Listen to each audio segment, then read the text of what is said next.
Nashik road police ठाण्याच्या हद्दीत गस्त दरम्यान गुन्हे शोध पथकाने संशयित आरोपीच्या मुसक्या आवळल्या। आरोपीस पोलीस खाक्या दाखवताच सिक्युरिटी गार्डवर स्क्रूड्रायव्हरने वार केल्याची कबुली दिली। नाशिक रोड पोलीस स्टेशनच्या गुन्हे शोध पथकाच्या या धडाकेबाज कारवाईचे सर्व क्षेत्रातून कौतुक होत असून वरिष्ठ पोलीस अधिकाऱ्यांनी देखील पथकाचे अभिनंदन केले आहे। नाशिक रोड पुणे महामार्गावरील सिन्नर फाटा परिसरात सुरक्षा रक्षकावर स्क्रू ड्रायव्हरने हल्ला करून खिशातील रोकड चोरून घेऊन जाणाऱ्या अट्टल गुन्हेगारास नाशिक रोड पोलिसांनी पाठलाग करून पकडले आहे।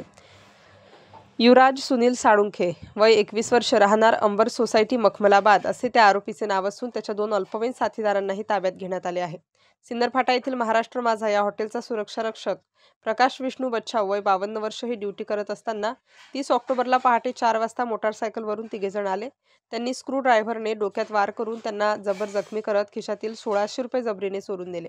या प्रकरणी गुन्हा दाखल झाल्यानंतर नाशिक रोड पोलीस ठाण्याच्या गुन्हे शोध पथकावर गस्त घालत असताना मोटारसायकलवरून तिघे जण जाताना दिसले। पोलीस विचारपूस करत असताना त्यातील एकाच्या शर्टवर रक्ताचा डाग दिसून आला। आरोपींच्या हे लक्षात येताच त्यांनी मोटारसायकलवरून पळ काढला।